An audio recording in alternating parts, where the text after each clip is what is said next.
A man accused in a quadruple murder in Groton will face a judge today. 22-year-old Orion Krause of Rockport, Maine, is accused of killing a man and 3 women inside a home on Common Street Friday night.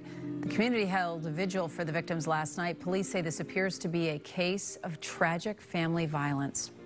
4 people are dead, 2 of them elderly, killed by a young man who was known and loved by them. We do not understand this. Police say the murders were not random. They say the suspect and victims were all connected and had relationships.